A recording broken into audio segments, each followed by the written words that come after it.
하나님 말씀 로마서 15장 3절에서 7절 되겠습니다. 그리스도께서 자기를 기쁘게 하지 아니하셨나니 기록된 바 주를 비방하는 자들의 비방이 내게 미쳤나이다 함과 같으니라. 무엇이든지 전에 기록된 바는 우리의 교훈을 위하여 기록된 것이니 우리로 하여금 인내로 또는 성경의 위로로 소망을 가지게 함이니라. 이제 인내와 위로의 하나님이 너희로 그리스도 예수를 본받아 서로 뜻이 같게 하여 주사 한 마음과 한 입으로 하나님 곧 우리 주 예수 그리스도의 아버지께 영광을 돌리게 하려 하노라. 그러므로 그리스도께서 우리를 받아 하나님께 영광을 돌리심과 같이 너희도 서로 받으라. 아멘. 오늘 말씀의 3절을 보면요, 예수님이 자기를 기쁘게 하지 아니하였다고, 상대방을 기쁘게 하고 상대방을 세워주고 상대방을 덮어주고 은혜로 사랑으로 그 영혼들을 하나님의 영광 대하듯이 하나님의 영광을 보듯이 대해줬단 말이죠. 그러니 사람들이 세상에서 환대받지 못했던 그런 죄인들이나 그런 더러운 자나 그런 가난한 자들이 예수님 앞에 나와서 은혜를 받을 수밖에 없게 되어지는 것이고, 그 예수님 때문에 마음의 위로가 임하고 평안이 임하고 세상의 삶이 비록 내가 비천하고 어렵더라도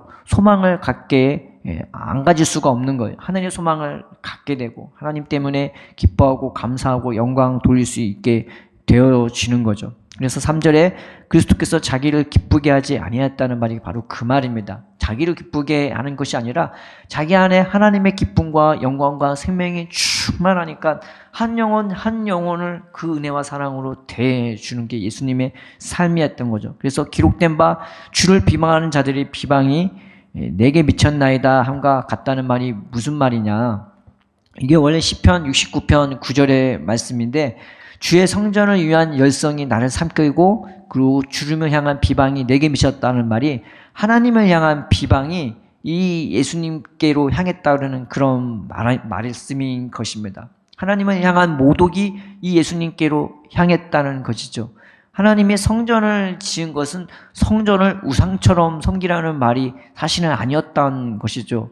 영혼이 성전보다 더 귀한 것이고 우리의 몸이, 우리의 삶이 하나님의 성전과 사실 같은 거란 말이죠. 이것은 비유니 이것이 어찌 소에 대해 기록함이냐라고 기록된 것처럼 성전이 귀한 것이 아니라 우리 영혼이 정말로 귀한 거란 말이죠. 그런데 하나님을 위한다면서 한 영혼은 사랑하지도 아끼지도 귀하게 보지도 않아요. 나는 헌금 드리고 열심히 주를 섬겼으니 그걸로 끝이야. 나는 하나님 잘 섬긴 것이야 라고 하면서 사람을 우습게 여기고 신발 한 켤레로 사람을 사고 파는 그런 어이없는 일들을 이스라엘 백성들이 예전에 했단 말이죠.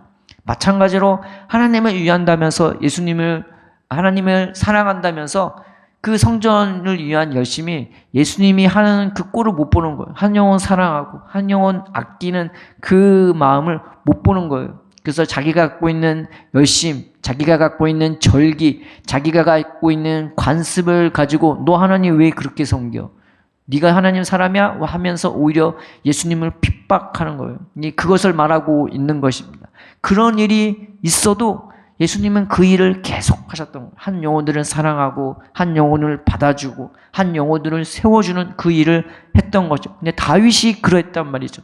핍박이 있어도 한 영혼을 사랑하는 그 일을 멈추지를 않았어요. 한 영혼이 어떤 사람이 오더라도 그 사람의 빈부 귀천 따지지 않고 그 사람의 과거 따지지 않고 자기에게 오는 어떤 사람이든지 받아주고 축복해주고 세워줬단 말이에요. 이것이 하나님의 사랑이고 예수님의 사랑인 것입니다. 그래서 우리로 세상에 어찌하든지 주님의 길대로 주님의 은혜와 사랑대로 한 영혼들을 받아주고 한 영혼들을 세워주라는 말이 오늘 읽었던 말씀이 되는 것입니다.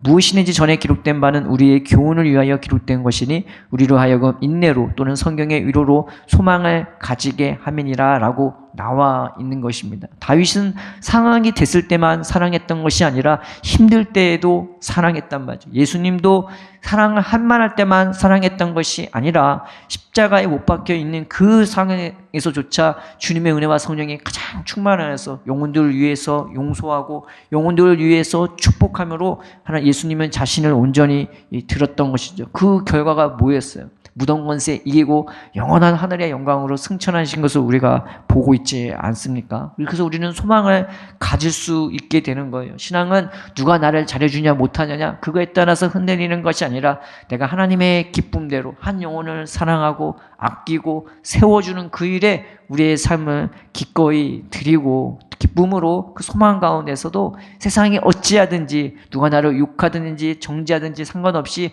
묵묵히 그 길을 가게 되는 것입니다. 5절에 보면 이제 인내와 위로의 하나님이 너희로 그리스도 예수를 본받아 서로 뜻이 같게 하여 주사 한 마음과 한 입으로 하나님 곧 우리 주 예수 그리스도의 아버지께 영광을 돌리게 하려 하노라. 그러므로 그리스도께서 우리를 받아 하나님께 영광을 돌리신 것 같이 너희도 서로 받으라 라는 그 말씀이 되는 것입니다. 환경이 어찌하든 누가 나를 칭찬하든 비방하든 그것에 매이지 않고 예수님의 그 십자가 사랑과 그 희생의 길을 묵묵히 가셨던 것처럼 우리도 그 길을 기쁨으로 감사함으로 영광됨으로 주님의 계명을 붙잡고 내가 너희를 사랑한 것 같이 너희도 서로 사랑하라는 그 계명 붙잡고 우리가 가야 되는 것입니다. 여기서 서로 받다는 것 는 무슨 말씀이냐?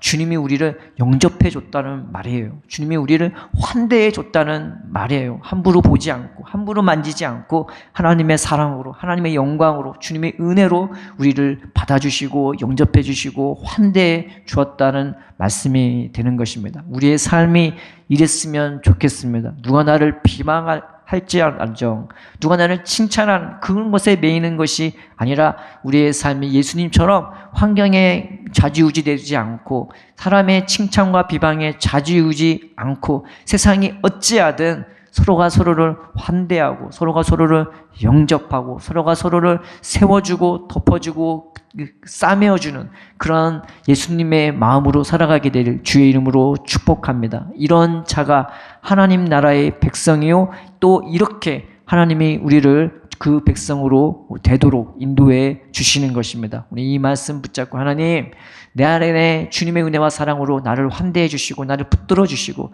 주님이 그 은혜와 사랑으로 사람을 섬겼던 것처럼 내 안에 넘치는 이 은혜와 사랑으로 나도 내 삶의 자리에서 가정에서든 직장에서든 하나님 어디에서 무엇을 하든 늘 그 마음으로 살아갈 수 있게 되도록 우리가 이 말씀 붙잡고 주님 앞에 나아갑시다.